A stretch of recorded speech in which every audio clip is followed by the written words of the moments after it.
যখন আপনারা স্টার্ট করবেন দেখতে, এটা অনেকে জানে আর অনেকে জানে না, যার জন্য আমি এটা বলে দিচ্ছি। দেখবেন ভিডিও অন করার পরে, এটা প্রত্যেকের ভিডিওতে, সব ভিডিওতে ইউটিউবে দেখেছি আমি, এটা আমি রিসেন্টলি জেনেছি, সত্যি কথা, নাহলে এর আগে আমি বলে দিতাম। অনেকে আছেন যারা মায়ের কথা স্পষ্ট বুঝতে পারেন না যে মা কী বলছে, আপনাদের ব্যাপারে যদি বলে বুঝতে পারেন না, তাহলে দেখবেন ভিডিও অন করার সাথে সাথে দেখবেন ডান দিকে একটা অপশান থাকে, সেই অপশানে সি সি লেখা থাকে, দুটো সি একসাথে, ওটা ক্যাপশন, ওটা হচ্ছে অটোমেটিক্যালি ক্যাপশন, ওটা চলে আসে। তো আপনারা ভিডিও অন করেই ওটাকে অন করে দেবেন, তাহলে দেখবেন প্রত্যেকটা কথা উনি যা বলছে, আমি যা বলছি, যে যা বলছে পুরোটাই নিচে সংক্ষেপে একদম চলে আসবে, লেখাটা বাংলায় চলে আসবে, যেটা আপনারা পড়তে খুব ভালোভাবে পারবেন আর কি বলছে সেটাও বুঝতে পারবেন। তো এটা আপনাদের হেল্প করার জন্য আমি এটা বলে দিলাম, কারণ প্রত্যেকটা কথা আমি লিখে দিই না নিচে। তো আপনাদের নাম কি বলছে প্রত্যেকটা জিনিসই লেখা একদম সংক্ষেপে চলে আসবে।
ও আসলে একটু অন্যরকম করে।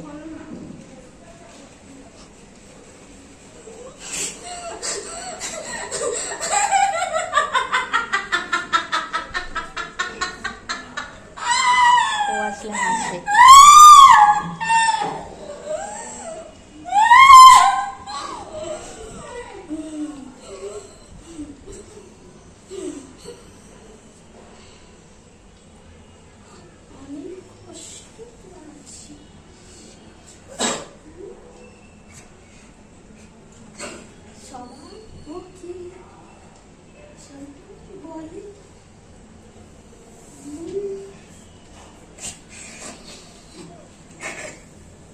বলো, কথা বলো, কথা বলো।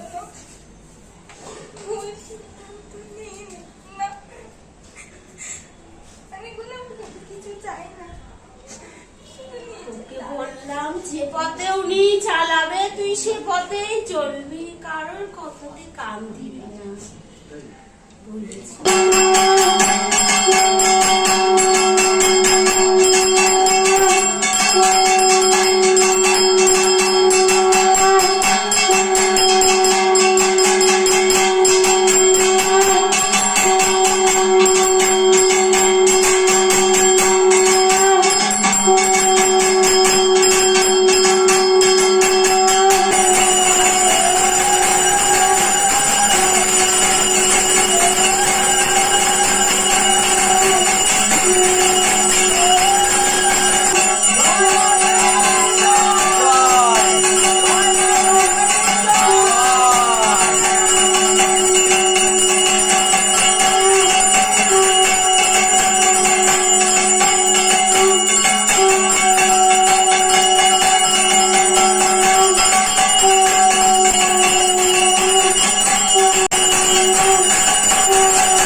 জানি তুমি সবটা শুনতে পাও, দেখতে পাও, তোমার ভক্তদের তুমি এসছো বলো, তাদেরকে আশীর্বাদ করো।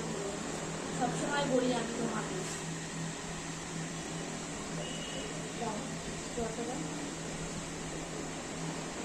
জল দিলাম, জলটা খেয়ে না। সবাইকে দুহাত ভরে আশীর্বাদ করবে, বুঝেছো?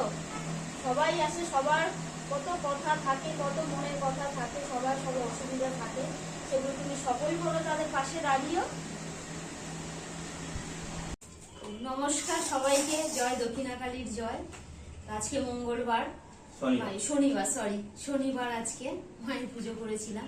আর অনেক ভক্ত আজকে এসছো, যারা অনেকে ক্যামেরাতে এসছে, অনেকে ক্যামেরাতে আসতে পারেনি। আর সোমবারে তো অমাবস্যা আছে, কৌশিকী অমাবস্যা আছে ওটা। তো যারা যারা অনেকে জিজ্ঞাসা করেছে যে সোমবারে মা পুজো করবে, হ্যাঁ আমি সোমবারে পুজো করবো, 12টা থেকে হবে। 12টার থেকে আমি 12টার সময় সেদিন আমি পুজোতে বসবো। তা সোমবারে তোমরা যারা যারা আসার কথা আছে, যে আসতে ইচ্ছা করে, সময় নিয়ে তোমরা আসতে পারো। কিন্তু আমি পুজোয় বসবো, আমি 12টায় পুজোতে বসবো কাল, সেদিনটা সোমবারে। তো তোমরা সেদিনই চলে এসো। আর আজকে কিছু ভক্ত এসেছিল, কিছু আসেনি, যারা সোমবারেই আসবে বলেছে, কৌশিকী অমাবস্যা আছে বলে। সত্যি কথা, সেই দিনটা ভীষণ ভীষণ ভালো। আর তোমাদেরকে বলছি, মা হোক বাবা, তোমাদেরকে বলছি, সোমবারে কিন্তু তোমরা নিরামিষ খাওয়াটা চেষ্টা করো, আমিষ খাওয়াটা খেও না। সোমবার দিনটা খুব ভালো। আর বিশেষ করে মা এই দক্ষিণাকালী মা, তারা মা, আর উনি খাবারগুলো সেদিন সোমবারের দিনকার উনি সেটা পছন্দ করে না। আর খাওয়াটা সেদিনকার খুবই ভালো, নিরামিষ খাওয়াটা খুব ভালো খাওয়া। ওই জন্য বলছি তোমরা নিরামিষ খেও সেই দিনটাতে। আর এখানে যে আসবে তোমরা 12টার মধ্যে, 12টার সময় পুজোতে বসবো, তার আগে দেখবে এসে যাও, তো খুব ভালো কথা। সময় নিয়ে তোমরা সবাই চলে এসো, এটুকুই বলার ছিল। আর আজকে যারা পাঠিয়েছে কোশ্চেন, মোটামুটি 12টার মতন কোশ্চেন হয়েছে। আজকে আমি জিজ্ঞেস করতে পারিনি, কারণ আমি তো যারা এসেছে দূর থেকে তাদের বসিয়ে রেখে এগুলো করতে পারি না। সেটা নিয়ে একটু বলে দাও। তো আরেকটা কথা আছে, অনেক কোশ্চেন মামের ছিল, জমানো ছিল, ওগুলো মামে বলতে পারিনি, অনেক চলে গেছে। না, ভক্ত এসেছিল, ভক্ত এখানে আসে, অনেকক্ষণ ছিল, আগে দেখতে হয়। আর মা যতক্ষণ ভক্ত থাকে মা ততক্ষণ থাকে, এটা ঠিক। আজকে প্রচুর ভক্ত এসেছে, কখনো ফেরায় না, যতই দেরি হোক না কেন কাউকে কোনোদিনই ফেরায় না। আর ওদেরকে দেখতে দেখতেই চলে গেছে সময়টা, ওই জন্য মেয়ে আজকে তোমাদের রিপ্লাই গুলো দিতে পারেনি। মঙ্গলবার চেষ্টা করব, তোমরা কিছু মনে করো না, সোমবার মঙ্গল রাগ করো না। আর সোমবারে সেটা মেয়ে জিজ্ঞাসা করে নেবে, নিলে তোমরা সেটা দেখতে পাবে, সেটা ভিডিওতে ছাড়া হবে, সেই ভিডিওতে তোমরা দেখে নিবে। আর আজকে 1 ঘন্টা ছিল, আর আজকে মা 1.5 ঘন্টা, প্রায় 1.5 ঘন্টার মতো মা ছিল। যতক্ষণ ভক্ত থাকে ততক্ষণ মা থাকে। আমরা একটা জিনিস জানতাম যে অমাবস্যার আগের দিন নাকি উনি আসে না, কিন্তু এটা যে মিরাক্কেল হয়ে গেছে, উনি এসেছে। সেটাও ঠিক কথা, আমি ভিডিওতে আমিও বলেছিলাম মা এটা ঠিক কথা, মা আসে না।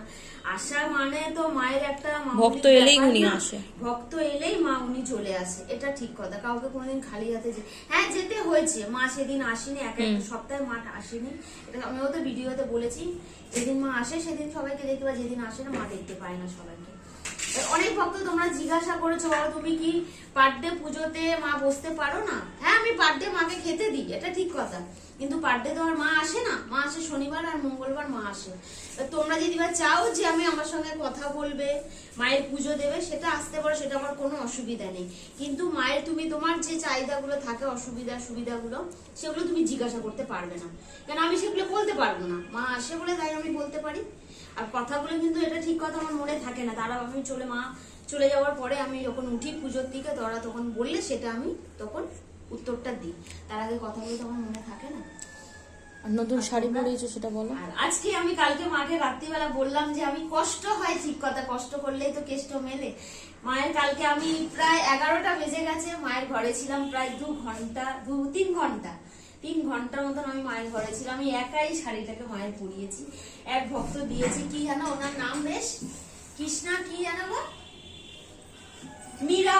মীরাবর কাপড়টা দিয়েছিল, অনেকদিন হয়ে গেছে, তা কাপড়টা ওনাকে পরানো হয়নি, আমি কালকে মাকে পরিয়েছি কাপড়টা। তা তোমাদের সবাইকে বলছি যে যেমনটাই দাও না কেন, সবাই বলি মা হোক বা হোক, আমি সেটাই তোমাদেরকে আমি দেখাই মাকে পরিয়ে।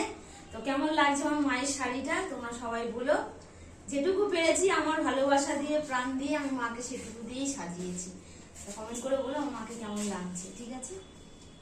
আর মাকে এটা ভুলো না, মাকে কিন্তু ভালোবাসতে শিখো, ঠিক আছে? একটু ভালোবাসা দিও মাকে, মা কিন্তু এটাই চাই, সবার পাশে দাঁড়াবে। তো আর একটা কথা বলার ছিল, এক ভক্ত আসে, কি জানো জায়গাটার নাম দিয়ে, বাবুইহাটের থেকে এক ভক্ত আসে, ছোট্ট একটা বাচ্চা মেয়ে, ভীষণ মাকে ভালোবাসে। তা ওর আমার মুখ থেকে না শুনে, ওর মুখ থেকেই তোমরা শুনে, কি ওর অসুবিধা আছে, সব মানুষেরই থাকে সুবিধা থাকে, সবাই ক্যামেরাতে আসতে চায় না। আমি এর আগেও বলেছি তোমাদেরকে, কিছু মানুষ আসে কিছু মানুষ আসে না। তা ওকে ব্যাক ক্যামেরায় এমনি ও কথা বলবে, কথাগুলো তুমি ওর মুখ আমি ওটা ব্লার করে দিচ্ছি, শুনে দেখো ও কি বলতে চায় মায়ের হয়ে, তোমরা শোনো কথাগুলো তার মুখ থেকে। আমি বলতে চাই প্রত্যেকটা ভক্তকেই আমি বলতে চাই, যারা এখানে আসছো বা যারা এটা দেখছো ভিডিওটা, তাদেরকে একটা কথা বলতে চাই যে মাকে যেমন ভালোবেসে যাও, মন থেকে ভালোবেসে যাও, এর থেকে বড় না চাহিদা আর কিচ্ছু নেই। মা শুধু এইটুকুই চায় যে আমরা ভালোবাসি। তো আমার ক্ষেত্রে এটা অনেকবার হয়েছে, আমি যখন মায়ের কাছে বসেছি, মায়ের সাথে কথা বলেছি, ইভেন এমনও হয়েছে আমি কিছু বলিও নি, মায়ের সামনে এসে বসেছি, মা হাহা করে হেসে উঠেছে। কখনো আমি কেঁদেছি তো মা কেঁদেছে, আমিও কেঁদেছি, মাও কেঁদেছে, আমিও হেসেছি, মা হেসেছে। মানে এটা একবার না অজস্রবার হয়েছে। এবং আজকেও আমি ভিডিওতে এটা তুলেছি, তোমায় তুলিনি, বাট ওনারটা তুলেছি। হ্যাঁ, আজকেও হয়েছে এই জিনিসটা, মানে অসম্ভব ভাবে আমি খুব অবাক হয়ে যাই যখন এটা হয়। প্রথম হতো, আমি বুঝতে পারতাম না, কিন্তু বিগত অনেক দিন ধরে যখন হচ্ছে তখন এটা আমি বুঝতে পারি যে আমাদের কষ্ট হলে তার দ্বিগুণ বেশি মায়ের কষ্ট হয়। মা কখনোই চায় না যে আমরা কষ্টে থাকি, আমরা দুঃখে থাকি, আমাদের কিছু হয়ে যাক। বা দেখুন, আমরা যদি খারাপটা না বুঝতে পারি তাহলে আমরা ভালোর দিকে কিন্তু এগোতে পারবো না। সুতরাং মা পদে পদে আমাদের পরীক্ষা নেয়, পদে পদে আমাদেরকে শেখায় যে এটা না শিখলে এটা করা যাবে না। একটা এক্সাম না দেওয়া অবধি তো আমরা কিছু শিখতে পারবো না, কোনো ভালো ক্লাসে উঠতে পারি না। ঠিক তেমন এটাই, যে এই কারণেই আমাদের খারাপ পরিস্থিতিগুলো জীবনে আসে, যাতে আমরা পরবর্তীকালে ভালো দিকে এগিয়ে যেতে পারি। এইটুকুই বলবো, মা যাই হয়ে যাক না কেন মাকে কিন্তু ছাড়বেন না। মা সব সময় কিন্তু আমাদের সাথে আছে। আমরা হয়তো পরিস্থিতির চাপে মাকে ভুল বুঝে যাই, মাকে বলি অনেক কথা, মা কিন্তু সবটা সহ্য করে নেয় শুধুমাত্র আমাদের ভালোর জন্য। মা যেটা করে শুধুমাত্র আমাদের ভালোর জন্য করে। মা শুধু আমাদের ভালোটাই চায়, মা কিন্তু আমাদের খারাপটা চায় না। আমরাই বুঝতে ভুল করি। এই সব মাথা থেকে ঝেড়ে ফেলে শুধু মাকে ভালোবেসে যাও। আমি এইটুকুই বলবো, অসম্ভব ভালোবেসে যাও, যাতে মা বুঝতে পারে যে আমরাও মাকে এতটা ভালোবাসতে পারি। দেখবেন আপনি হাসছেন মাও হাসছে, আপনি কাঁদবেন মাও কাঁদবে। নমস্কার।